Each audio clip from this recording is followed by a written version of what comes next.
Some pretty serious commitments from a few of the big hitters last night. The US vowing to cut its emissions by 50% by 2030. Japan to cut it by 46% by 2030. Canada to reduce emissions by 40 to 45% by 2030. What do you make of those commitments? Look, I think that's a really positive move. We've got to make commitments on that order or even more if we want to keep warming well below 2. And we know the dangers of going above 2 degrees. Nobody wants to go there. So it's a very welcome development. It's good seeing US back in a leadership role and good seeing many of our trading partners and allies moving very strongly on climate change. Unfortunately, we're sitting still at the back of the pack, standing still, and that's a real big problem for us, particularly as the rest of the world really starts to move now. It seems as though the language from our government is shifting, though, when it comes to projections. They are suggesting now that there may well be a change in numbers leading up to Glasgow at the end of the year. Are you encouraged by that?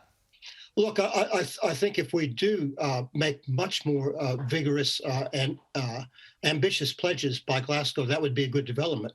But unfortunately, I don't read the tea leaves quite with the same optimism you do. I think we're trying to weasel our way out of making any firm commitments, which would put us right at the back of the pack and put us in a really bad position, not only in terms of climate, but also economically.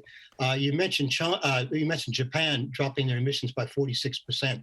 They're a big recipient of our thermal coal exports, about 43%, and also LNG, nearly 40%.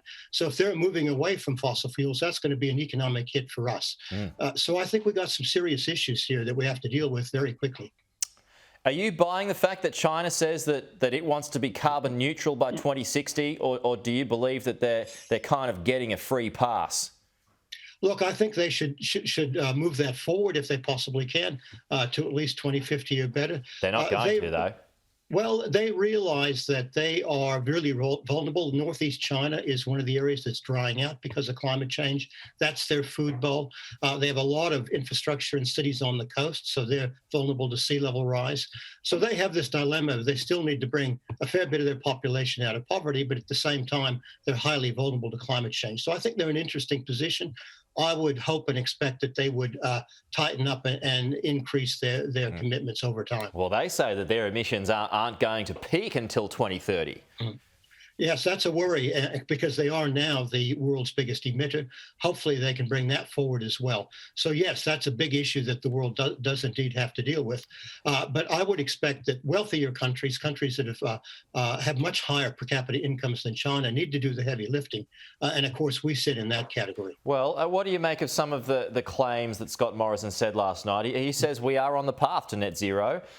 We are meeting and beating targets so far. We know that line. He says that our renewables take-up is 10 times the global average per person, and we have the highest uptake of rooftop solar in the world. Is that true? Well, we do have very high uptakes, as he says, but the real number you need to look at is what are our national emissions doing? And until COVID hit, they were actually drifting upwards, not coming downwards.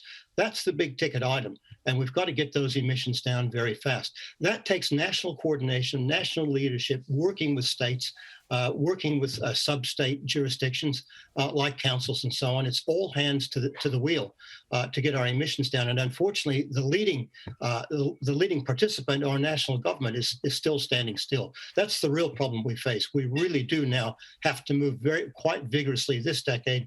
Ideally, we'd like to reduce our emissions by well more than 50% this decade, aiming for 75. So that would get us back on track to be one of the world's leaders, not one of the world's laggards on this issue. So what do we need? What do you think? Where do you think our levels need to be? I think ideally we should aim for 75%. The UK is going to be around 70%. They don't have the renewable resources we do.